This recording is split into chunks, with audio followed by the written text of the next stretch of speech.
If you think that every fruit tree is fertilized the same way, then you are making the biggest mistake that is robbing you of your harvest year after year.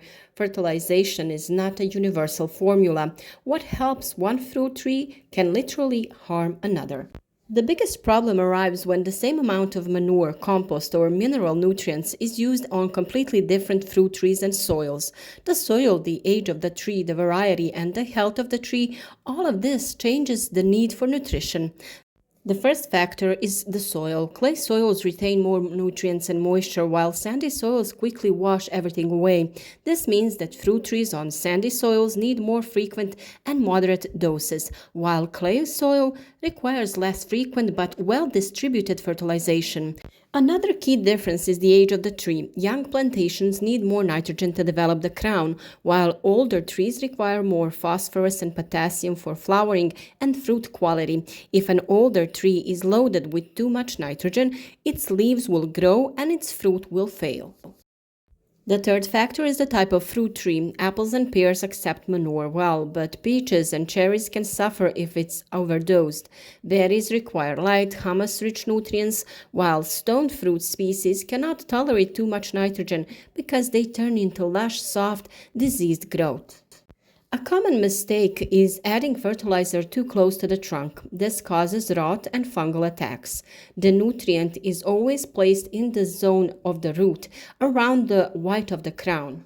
And of course, the soil reaction is not monitored. Ash raises the pH value, manure can slightly lower it, and compost can stabilize it. If the soil is already alkaline, ash does enormous damage. If it is acidic, phosphorus becomes locked up. Fertilizing without knowing the pH levels often does not bring any results. Fertilization is not the same because orchards are not the same either. That's why the highest yields are always the result of proper adjustment, not a pattern. It is also important to monitor the yield. If the fruit tree has produced an abundance of fruit, it has used up nutrients and needs to be replenished with abundant top dressing. On the other hand, if the fruit tree has not produced fruit but received nutrients in the previous year, fertilization is not necessary. Soil analysis in orchards is always useful, and a pH meter or home test can also be of great help.